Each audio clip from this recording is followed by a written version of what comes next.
record here, and let me get the audio over here, and then we can get it rolling.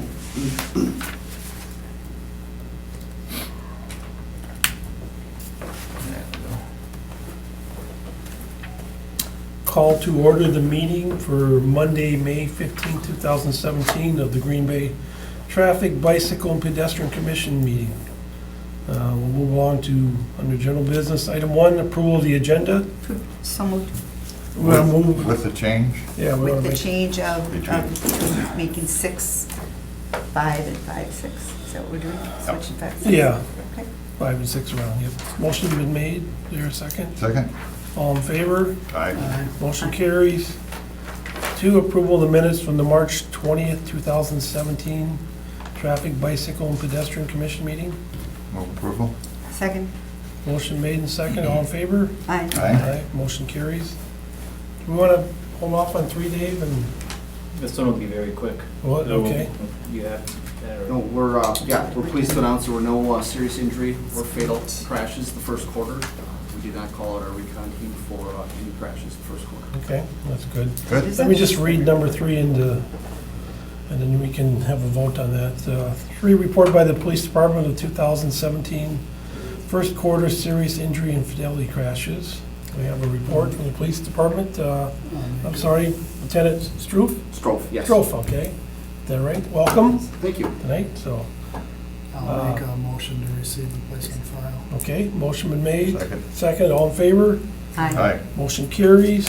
4, initial request, consideration with possible action on request by Alderman Stoyer to look into the feasibility of pedestrian crossing flag units and the logistics of placing them at roundabouts, busy thoroughfares, and other areas where pedestrian crossings are a safety issue. Do you want to start, Mark? Sure, Joe. Thank you, Commission. Well, it was, I'd say several months ago, my wife and I, we were driving in Oshkosh. This is how the idea came to me. We were moving along, and right near near the frontage road off of 41 on 9th Street, there was a roundabout, and very busy, of course. And what I saw on either side of the roadway were concrete or metal, I think metal tubes about this high, about yay big, with red flags, like 2 or 3 red flags in each one, and basically you had it on either side of the street. And what a person would do, if they were going to try to cross the roundabout, or near the roundabout or the busier road, they would pick that red flag up and they would carry it with them across the other side and just put it on the other side. And I thought, that's interesting. And I know that De Pere, my understanding is De Pere, city of De Pere has that as well. So, we're looking at safety issues here, and I know that, when I was on this commission, we were traffic commission, but eventually we became traffic, bicycle, and pedestrian commission. So I think it's really important that we look at all phases of society here as we're moving around this city. And I think it would be, a good faith type of thing to look at possibilities of maintaining safety. And so it's not a new idea. I mean, I hadn't seen it, but after seeing that, I went and actually took some pictures. But I noticed Dave has some of these up as well. So I'll sit down and rest on that. But I just feel that it's worth looking at. And if it's not a very expensive proposition, I would think that with safety in mind, I think it would be a great move forward. So. That's what I got right now. Okay, thank you, Alderman. I'll sit and wait for anything else. Dave? Yes, thank you, Chair. I did do a little bit of research on pedestrian crossing flags, so I will reiterate what the Alder had stated, that they are used in the city of De Pere. That's been somewhat knowledge, at least here in the department, that they're being used in some communities. I did have an opportunity to discuss, I just had a few questions for the city, so I was able to contact Eric Rakers. He's a city engineer over at City of De Pere, and wanted to see what his opinion was, and he had stated that they've been there for a number of years, so this isn't anything new. I asked him if there was any sort of before or after analysis, whether or not they saw any sort of an improvement in motorist compliance after use of those. He said that they haven't done any or conducted any studies to justify or verify whether or not the flags are working. So he didn't really have a lot of information to really give me. He just said that they're used at some of their east side crossings, and I believe the one, and maybe Mark, you know, I believe it's right at the east end of the bridge, the Claude Alloway Bridge. I believe that's one of the locations. I think they had flashing lights there as well, but I believe that's one of the locations that flags are used. Yeah, like I said, I probably have seen them, but usually when you get to that area, it's such a busy roundabout, I really want to, I'm paying attention to the road, I didn't really see those there, but. Right. Actually, no, I apologize. That's the west side I'm thinking about. I think it's the west side. West side. Yeah, the west side, they got a flasher They got a- along they got a with flashing light. flags. The east side, there's no Right, flasher, right. but I think they had flags there. Well, they do, right. Well, one thing real quick, we have these trails too that, come up to like Shawano Avenue and Military, and we've had issues with people crossing and the lights, we have signage, everything seems to be fine, but I'm just saying this might be another indicator that we could use to help with the safety, to have something there, somebody grabs it, walk across the street, I think that would just add a little bit more safety to that, so, okay. I'll go ahead and continue with some of this information. So I think the elder did a good job of describing what they are, and I think from these images that are being displayed right now, you can see, there's typically some sort of a flag holder. You can see on this one photo in the second row, it looks like it's connected or attached to like a signal pole. And then the flags themselves are I think they're usually about, I don't know, about 18 inches square maybe or so. That's what at least it looks like from the one lady that's using the crossing in that ladder style crossing. So they're definitely out there. So there are some cities that actually have experience with them. Obviously, we talked about De Pere. Salt Lake City is another one. And they have said that they have experienced, observed a rate of disappearance of those flags. So that was, I guess, one of the things that I thought that, that people see them and then they steal them. Yeah. And from what I had read in this report, that they did confirm that there's a high theft rate, but that's usually a lot higher in the beginning when it's, I guess you'd say, somewhat of a novelty maybe to some people. But that does somewhat wear off. Cost of the flags has varied. I did see somewhere in the report here that mentioned around $4 to $5 a piece for these flags. What Salt Lake City did to kind of get away from that, or at least maybe get a little bit of ownership from the requesters, is that they had neighborhood associations and businesses adopt a crossing, so that they would actually go ahead and replenish the supply. So it's not like maybe the initial purchase was done by the city, and then any sort of replenishing of stolen ones was done by associations or businesses. The report itself, it's actually NCHRP Report 562, Improving Pedestrian Safety at Unsignalized Crossings. This is a study of the pedestrian crossing flags is just one of many different items that is involved in this study. However, I thought there was significant enough information to at least share it tonight. Overall, the flags have higher compliance rates on lower speed roadways. Pedestrian crossing flags are effective in prompting motorists yielding, achieving up to a 65% compliance rate. However, most of the crossing treatments were installed on lower volume two-lane roadways. Pedestrian crossing flags do not show a statistically different mean compliance for locations with a different number of lanes. Flags on 2, 4, and 6-lane highways had statistically similar compliance rates. Pedestrian crossing flags are viewed as an appropriate treatment for lower speed, 35 miles an hour or less, roadways.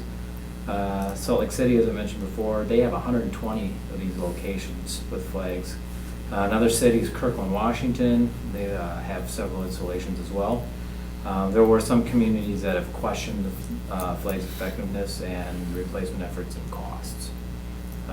That's pretty much the summary of it. So I guess if you really boil it down, I was, to be quite frank, I was actually surprised to see that there was a 65% compliance rate. I thought that was higher. I was expecting lower. But they did also say that these are on lower volume, lower speed streets. So I guess that some probably makes sense, crossing distances are shorter, that sort of thing. Exposure rate is a little bit less than the busier streets. Other than that, I mean, it's not an actual, like you say, a technical traffic control device within the MUTCD. You won't find it in there. However, it is still used, and I guess there's nothing illegal about their use or anything like that. So, in a situation like this, I guess I'm looking more at the request, at Mark's request, at busier thoroughfares and roundabouts. At least according to the study, it doesn't sound like they made a recommendation for the busier locations, but maybe other locations. I would say more or less unsignalized and probably non-roundabout locations, like from what I read, would probably be at least a place to start if they were used. But I guess there really needs to be a little bit more review and study done relative to what the initial costs and maintenance of such a system would be. So, would it work? Probably in certain locations, but I think there's still yet some unknowns on how much it would cost and how to maintain them. Mr. Chair? I'm sorry. Can I just throw one more point out? I'm sorry. And then I gotta. Okay.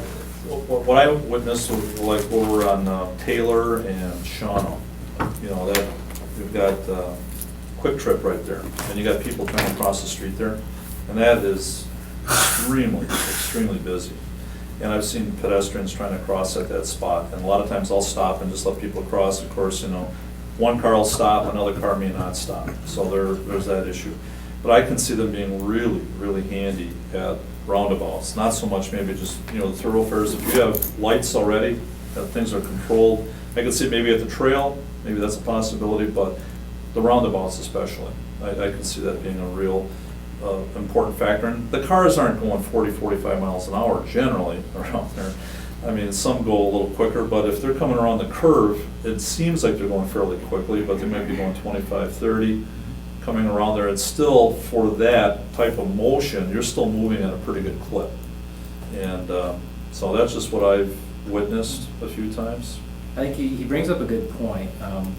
This talks about being effective flags, that is, lower speed. Roundabout entries, which is where you're going to find, and exits from roundabouts, are lower speed. So the other thing to also recognize is that I was looking at this, it's a 2006 study, so this is 11 years old already. And the study of roundabouts, there's been a lot done in the last decade. So my presumption is that there probably wasn't many, if any, installations that have used flags at roundabouts, just simply because the design has been that much new. I mean, 10 years doesn't sound like a lot, but we've seen a lot in the last 10 years, especially in this state. So I wouldn't necessarily preclude roundabouts. I just don't know enough yet about it, and I'm really just going off of one study at this point. The other location he was talking about, and I know we're very familiar with that. We've looked at that, and actually the treatments that are out there were in response to action of this commission and common council. But it's an uncontrolled location, definitely fits this. 30, it says 35 or 30 there. That's right at the breaking point of where the speed limit changes. Yeah. So yeah, 30 to 35. I think it's 35. actually 30 there, and I Yeah. think it goes to 35 at west of Fisk. Yeah. So it could be a candidate for it, because like I was saying, 35 or less is where they said that they were more effective, so. That's a straight shot though, too. And it's a straight shot. People are good- moving pretty quick. Yep, great Generally. sight lines and everything, so, could it be a consideration? Sure, but, as I concluded, I think that there really needs to be some sort of evaluation of, if we would do something like this, how much it would cost and who would maintain it. Barbara, go ahead. Yep. I was just thinking if I am on the Greater Green Bay Active Community Alliance group, if we wanted to get any input from that group, because that's with bike pedestrian. That's what that group really focuses on. I don't know if we wanted to see if there was, more support for this. Yeah, I think that, or like Dave said, maybe a little study where it might be advantageous. I see a lot of benefits to it. I don't think the cost is that great, really. I mean, Like a pilot, some The pilots. yeah, pilot I think program. maybe some neighborhood associations to buy into it and maybe monitor. Dan, did you have something you wanted to say? I mean, Well, cut you off there. yeah, Dave, you said that there was a 65% effectiveness rate does that mean that there was 35% non-effective rate? I guess the question I would have, does this increase a sense of false security Yes. for somebody crossing and they have Lot the of flag things. and they happen to be running into somebody that is in the 35% category? I can tell you this, there is no traffic control device that's 100% effective. That's just, How that's did just they the measure reality. that? You mean they just probably watched, like observed, or how would you know? How would you do compliance? Yeah. Whether someone yields or not, whether someone yields or in certain states stop for that pedestrian. So, you know, not that this necessarily acted out, but if you're standing up and you have a flag and you did this and the motorist stopped or yielded, that's compliance, that's a success. They did this and the motorist can continue to go through the crosswalk, that would be a failure. So it is people out there like Frogger, Operation Frogger, I mean, just out there Mhm. testing to see does that work? Um, But there is no Yes. law, An observation.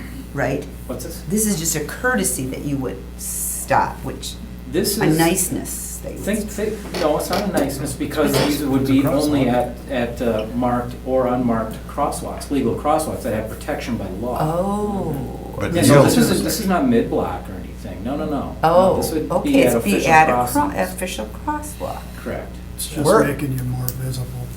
That's just Okay. another tool. So you're supposed to stop anyway. Correct. Supposed Yeah, to. no, Or the yield. Or pedestrian yield. would I have the mean, protection of crosswalk. the law. The only thing Right. that would, that they would do potentially illegal is enter into the crosswalk without enough Yes. stopping time for the motorist. That is actually one of the preclusions in state statute that Hey, listen, I've says, been thinking of then it's an illegal move by the Right. pedestrian. I wonder how many percentage of the people would use them? That was not mentioned in the report on the effectiveness, you know, how many people were actually picking them up. My guess is that, I mean, when you do a controlled case study like this, your test subjects, well, just like in Operation Frog or the CSIs, everyone would grab one. Right. Everyone would grab one, right? But, I mean, in the course of just standard day, you know, and in standard life, how many people actually use them? It's unknown. There was nothing mentioned in the reporter's study, and I did not get any indication or feedback from the city of De Pere either relative to that. So we're saying that 35% of people do not stop if there's something in the crosswalk? With the flags, yes. That's scary. No, again, that's just their sample sets, and their sample sets as well are lower speed, lower volume roadways. That's where they said the majority of the studies were located. Where are we at in the state legislature to have stopping be a requirement? It failed in last session. I'm going to presume it's going to come to light again in the next session. You don't know if it's pending or not, Jim? It just didn't get any active action. No, but this Support session. behind it last session. This session, wasn't there a bill introduced? There was a bill introduced, but it didn't, I don't think it was ever voted on. Yeah, I think I shared some of that draft legislation with the commission a number of months ago, right? Yeah, you You did. remember that? Is that all right? Anybody Go else? ahead. Comments? No, I'd make a motion to refer to staff for study and investigate the cost and kind of come back with a recommendation, you know, whether locations are viable locations or Okay. kind All right. Let me- of draft Yeah. consideration or if you want to call it a policy or whatever. So let me see if I summarize this correctly. Refer to staff study for costs and Feasibility and Where to use them? where to use them or not to use them. and basically a policy. Yeah, something for future discussion Okay. and consideration. Chuck is just making a motion, you want to kind of, you were stepped out there, just Yeah, kind of, you know, referring it to staff to study where they might be of use, and, yeah, I didn't expect it all to happen tonight. yeah, let's get the ball rolling. But it would be nice to follow through and just see what. Sure. I think it's a good idea. Yes, Alderman Henning. Just one comment on it. I'm not opposed to referring it for study and maybe even doing it somewhere on a trial basis. But I can tell you, I was in Salt Lake City a few years back and I observed what was going on there. And each intersection maybe had 5 or 6 flags. And there wasn't always a flag there when you wanted to cross an intersection. You know, it seemed like it was based on what time of day you were there, you know, the first 5 people to cross in the morning in an intersection, take the flags with They them. leave it on that side. And then they leave it on the other side. They So, come home from work.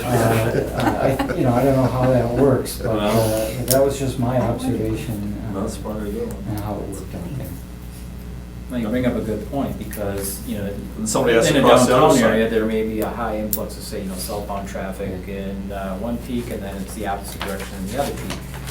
Who's gonna maintain, you know, an equal split of those flags, or get them proportioned properly for the time of day? Yeah, so I think that's all part of Chuck's motion to study, you know, to develop a policy, and any sort of input that either of you have or any other councilmen have, we're definitely. We'll give you some more. Okay. So I'll just send it over to you then?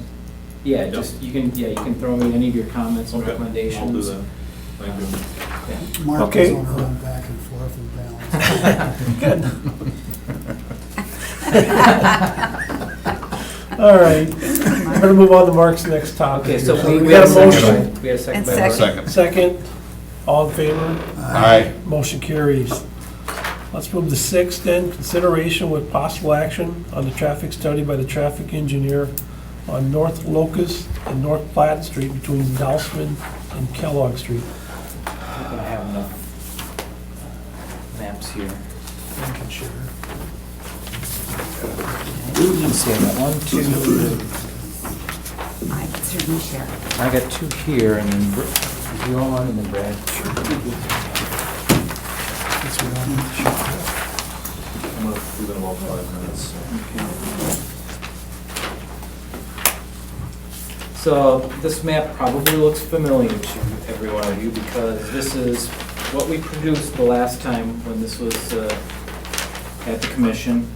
Really, it was everything to the north of Division Street is what was inclusive of this map the last time it was presented. So the new information now is between Division and Dousman Street, and that was the motion from the last meeting, because we looked at the speeds, we looked at the number of signs, because that was, I know, some of Alderman Story's constituents' concerns was that there were more signs on Locust Street, 25-mile-an-hour speed limit, that is, than there was on North Platte Street. So we summarized all of that, so I'm not going to repeat any of that right now for sake of time. I know the Alderman needs to leave. So I'm just going to look here at Division and Dousman. So in the southbound direction, I'm going to just take Locust Street, which is the westernmost. Southbound had an ADT, that's the average daily traffic of 406 vehicles. Okay, that's southbound. Average speed is 23.2, 85th percentile speed 28.6. So again, 85th percentile speed means that 85% of the vehicles are traveling at 28.6 miles an hour or less. Or in other words, 15% of the traffic is traveling faster than that. Just one more time, David. ADT, that's the number of traffic, That's daily traffic. daily traffic. Yeah, ADA stands for average, so that's your Okay, daily. all right. In the southbound movement. So moving on to northbound, you have 309 vehicles per day, average speed 25.5, with an 85th percentile speed of 30.5. Then you can see the middle box there, that's just an average of both of them. So the ADT is just the sum, and then average speed 24.2, 85th percentile 29.3. Now, the one thing that was brought up at the last meeting, I believe it was from one of the constituents that had spoken, was that traffic from Dousman Street was, you know, turning the corner, accelerating fast, that sort of thing. Acceleration rates are not, you can't determine that just from a speed sample, because that's a statical equation. So we're just getting the actual speed when they're crossing the road tube. But looking at the two numbers, you can tell that the northbound movement, or that coming from Dousman Street, is slightly higher. Not by much, but about 2 miles an hour faster. Looking over at Latin Street, southbound, as you can tell, the traffic is almost 3 times what it is on Locust Street. So you got 1,243 vehicles per day, average speed 24.4, so about a mile an hour faster, 85th percentile, 29.1, so about the same as on Locust. Looking in the northbound direction, 973 vehicles versus 309, so about, you know, over 3 times the amount of traffic. Average speed was quite lower, 21.7 with an 85th percentile, 25.7. So you can see we have more traffic on that road, and those black dots represent the speed limit sign locations. And we actually have no speed limit sign actually on the street that was slower, and then the street that had less traffic had a sign but had higher speeds. So you can make some deductions out of that. That one is 37.1, that's over by Elmore and Platten. Right, but we're focusing just between that segment, that's the request. Right. So- Well, okay. So in general, I'm just reporting the results of the speed study here. What I look at typically is either past history on what's been recommended in the area, or B, I look at the neighborhood traffic calming policy criteria and thresholds.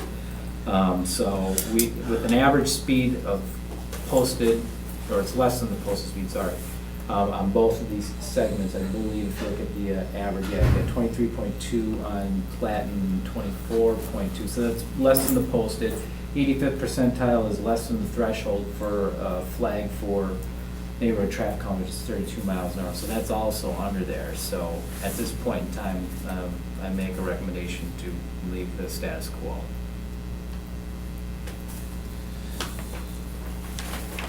Alder? I mean, it looks fine. I know you put a lot of work and effort into this. You know, and we all have various roads in our districts that are a little more concerning than others. These are just two long shots, north and south. So it's interesting that Platten has much more traffic.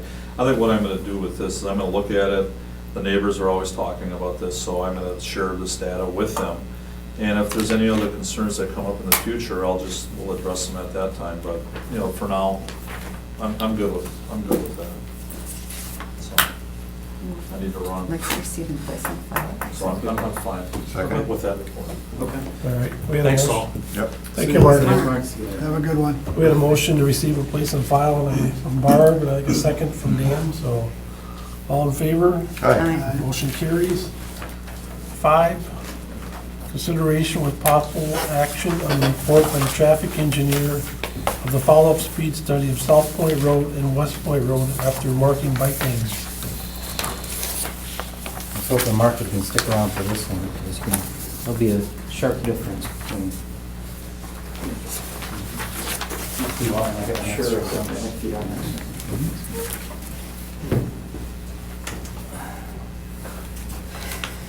Okay, you are in receipt of a 6-page follow-up study from South Point, West Point roads. So just as a primer here, the initial study started in December of 2005. Well, actually, that was the last motion for the police department to continue enforcing speeds on South Point Road near Parkwood Drive, and to do so consistently both before and after lane restriping until the 85th percentile speeds are reduced to 30 miles an hour or less. This is District 12, Alderman Tom Sladek's district. This memo focuses on the before and after speeds to determine if the 85th percentile speeds have been reduced to 30 miles or less. So, as a reminder, as many of you probably remember, this is a road that had a visually narrowed roadway, which consisted of wide travel lanes and a wide parking lane, which sometimes substitutes as a walking area. It's very similar to how Hazelwood Lane is currently striped right now. Wood Lane was striped as that. When it was resurfaced, those lines were never put back on. What we found out over time with the visually narrowed roadways that they've had no impact on speed reduction, which is what they were intended for, and actually may have been counterproductive because of the wide outside lanes being wider than even a freeway lane. So we didn't see any validation for continuing that program. Now, getting into the discussion of this report here, just wanted to bring up some points from the last report. As you remember, it was quite detailed to go into recommendation of that bike lane typical section. I did conduct a speed evaluation of both roadways in the last study, and it had actually concluded that both should be posted at 30 miles an hour, not the current 25 miles an hour. There's many different reasons for that. A lot of it has to do with the roadway characteristics, geometry, driveway spacing, and most importantly, with the actual classification of that roadway, or roadways are, which in this case are collector roadways, not residential streets, although they're mainly bordered by residential properties. Most of them single family. On the north end of South Point, there's some multiple family, and also in West Point, west of there as well, is multi-family. Actually, no, that West Point's got it on the entire segment, not completely, it's probably maybe 30% or so. So characteristics are a little bit different. There's a school on it, et cetera, which obviously is posted 15 during school hours, when children are present, that is. I did do an update on the crash history, no crashes, so just a reminder, refresher, in the last 5 years from that other study, there were no crashes that occurred where speed was a contributing factor, and confirmed from 2015 to 2017, no speed-related crashes. There were 3 crashes that occurred within the last year on both streets. The first one was on South Point Road near Candle Lane. It was snow-related, and a rear-end crash occurred. There was also an unknown non-reportable on West Point Road at Crestwood Drive, so there's no description. Just the parties were listed, but there was no description of what happened. And a third, there was a backing out of a driveway northbound South Point Road at the address of 1517. So, in summary, no speed-related crashes. So, let's get to the meat of what we were looking at here. So, I'm going to direct you to Table 1, which is on page 3 of the report. The top part, or the top table, is actually what I had concluded or summarized in December of 2015. What you see below there is the 2017 speeds. First thing that you see there is it looks like there's more data. It's because there is. I conducted a week-long study. Wanted to kind of break it down and see how the weekdays looked relative to the weekends. But nonetheless, average speed, 85th percentile, et cetera, all of those measures were summarized. And I did the same thing for South Point Road, which you'll find on the next page. I'm going to go through the conclusions. Feel free to look at the conclusions or Table 1 and 2. That's really where I'm getting all these conclusions from. So, in general, I wasn't really going to comment on anything that was less than 1.0, 1 mile an hour because of rounding and statistical insignificance. So I'm going to start with West Point in the westbound direction. The average 85th percentile, 95th percentile speeds remained about the same after the restriping. Average speed of 6 miles over the posted speed limit of 25. 85th percentile was 10 miles an hour over the posted speed of 25. So again, 85th percentile meaning that 85% of the traffic was going 35 miles an hour or less. Number of vehicles in the pace actually increased by over 2%. That's actually a good thing. You want that pace to be concentrated within a 10 mile an hour interval. I believe we were in the 70s last time, and now we've increased it into the 80s. So that's a good thing. And that's probably why we have not seen any crashes in this area that are speed related, because the speeds they're getting more packed into that 10 mile an hour interval is what's happening. Eastbound West Point, average 85th, 95th percentile decreased by about 2 to 3%. The average speed was 5 miles an hour over the posted speed of 25, so the average speed is 30. 85th percentile was 9 over the posted speed of 25. Number of vehicles and the pace increased by 10%. So that's where I think we saw the most change was in eastbound West Point. It's a good thing. So overall for West Point, average speeds, looking at both directions, it remained about the same. 85th percentile decreased by over a mile an hour. 95th percentile decreased by a mile an hour. Pace speeds dropped from 26 to 36 to 25 to 35. Number of vehicles in the pace increased by 3%. Total volume decreased by over 400 vehicles per day. I didn't really do an in-depth daily analysis, but that could have been because the weekends weren't included in the initial study. Looking at South Point Road now. Northbound, average 85th and 95th percentile speeds remained about the same.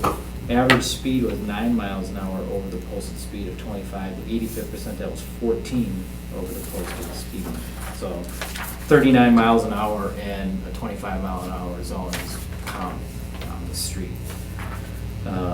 Number of vehicles and the pace remained about the same. Southbound South Point, average 85th and 95th percentile speeds decreased by between 1 and 3%. Average speed is 4 miles an hour over the posted speed of 25, 85th percentile 8 miles an hour over the posted speed of 25. Number of vehicles in the pace increased by 7%. So overall on South Point, the 85th and average speeds remained about the same. 95th percentile speed decreased over 1 mile an hour. So that's really the only factor that or measure that we really saw a decrease. So the excessive speeding slightly decreased. Number of vehicles in the pace increased by 3 miles an hour. Pace speed interval remained between 28 and 37, and total volume decreased by about 1,000 vehicles per day. I'm attributing that not only to the weekend, but the 41 project now is complete, so I think that there was some traffic that was deviating to some of the routes during some of the stage construction of 41. So, I guess now to the conclusions and the recommendations. As concluded in the last memo, that vehicle speeds should decrease after painting bike lanes. A small speed reduction has occurred, but the 85th percentile speeds still haven't been reduced to 30 miles an hour or less, which is the motion from 2016. One of two speed reducing actions could occur to achieve the speed goal: heavy police speed enforcement or an increase in speed limit. Rational speed limits when it's safe, most people consider appropriate, that will protect the public and can be enforced. Since no speed-related crashes have occurred since the bike lanes were added, then an increase in speed limit to the engineering recommendation of 30 miles an hour should be considered, especially since both streets are classified as collector roads. Northbound South Point Road had a higher speed than southbound end, both directions of West Point. This may be occurring because entering motorists are coming from a higher speed facility, which is Airport Drive, or as we all know it, 172. There's a traffic signal at 172 at South Point. Vehicles are coming off of a 45 mile an hour facility. But also too is where some of the casino traffic is coming, is leaving there, but they have the T intersection with that, and the left turning movement goes into this area. So recommendations that I have is to receive and place on file the report that I just presented to you. To continue police enforcement of the posted speed limit of 25 miles an hour with a priority of enforcing northbound South Point Road. That's the one that still had the higher speeds. That was the 39 mile an hour, 85th percentile, and 25 posted. And to consider increasing the speed limits on both West Point Road from Hillcrest to Packerland and on South Point Road from Cormier to West Point if police enforcement efforts fail to reduce the 85th percentile speeds to 30 miles an hour or less within a 6-month period. Barb's got a question. I have a Yep. question. So if you increase the speed limit, do people usually then go faster? No, They don't. that's a fallacy. That is. It's Tell a me more. fallacy. Yep, tell you more. Yes. Self-enforcing speeds are the best. Ah. What you want to do, when I looked at the engineering evaluation, it came up at 30 miles an hour. Like I said, there's a lot of different characteristics that I looked at. Number one was functional classification of the roadway. These are both collector roadways. That's much different than a residential street. Your roadway is built to a flatter profile typically. Your curves, your vertical curves, your crests and hills and so forth are usually a little bit flatter.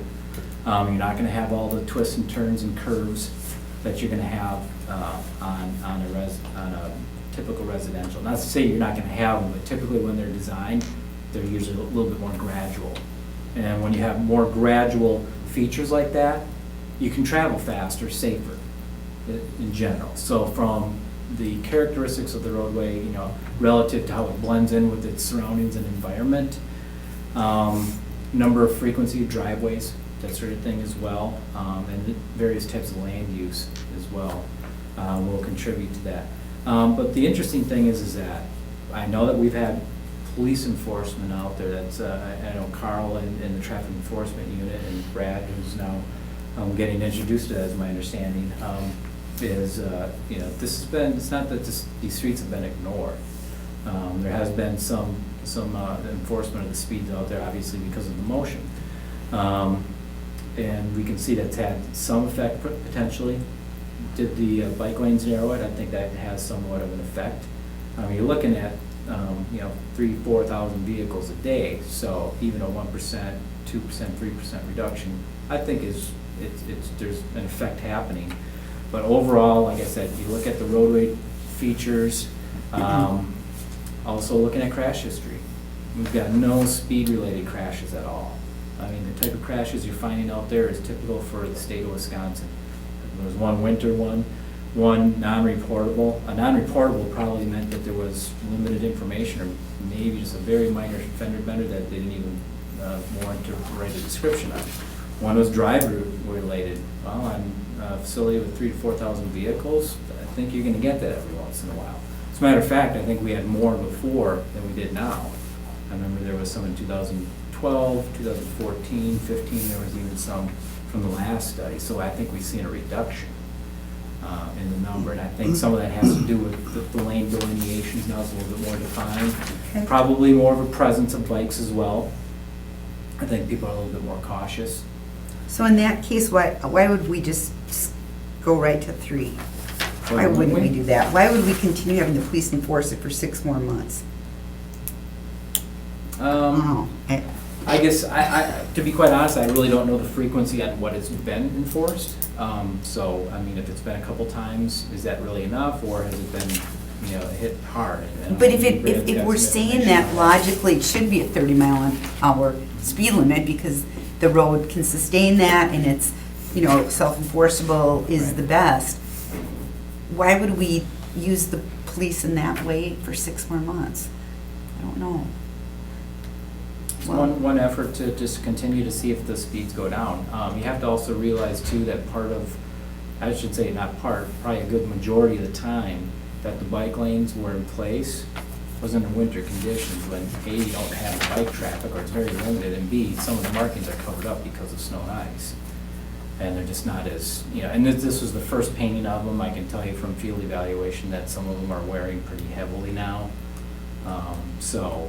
This takes time. I mean, this is something that takes sometimes 2 to 3 years to see an effective reduction in the measures. So we're still seeing some effects of the painting. I think once it gets refreshed this year, you could still see even more of a reduction just based off the geometry. Because anytime you see that inside or leftmost lane worn down, that simply means that people are still kind of used to driving their old patterns and being a little lazy and encroaching into the bike lane. And that is what you're seeing out there. And then the enforcement, like I said, I know some information that it's been enforced. I just don't know the frequency of it. So I don't know that offhand either. I can certainly find that out. So are you saying the narrowing of the white lines is not having an effect, but the bike lanes markings are having an effect? It is having an Is that- effect, just not a drastic effect. Not drastic, okay. That's what I If you thought. boil it down, it has reduced speeds overall, just not significantly. Okay. We didn't expect that though, did we? We expected to see a reduction. I think No, so. a bigger reduction I thought we were gonna have. That's what I'm surprised about. No. No, I think we thought there would be a reduction, but to what extent, Yeah.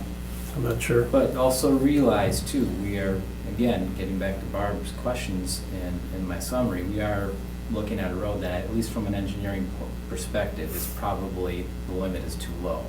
So you have to really take that into respect and consideration. Now, if this was a 25-mile road that really should be posted 25 miles an hour from an engineering perspective, and such an application was done, you might see different results.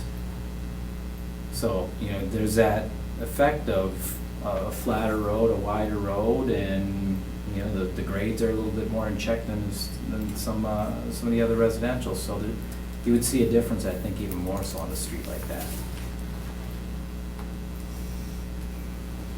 Okay.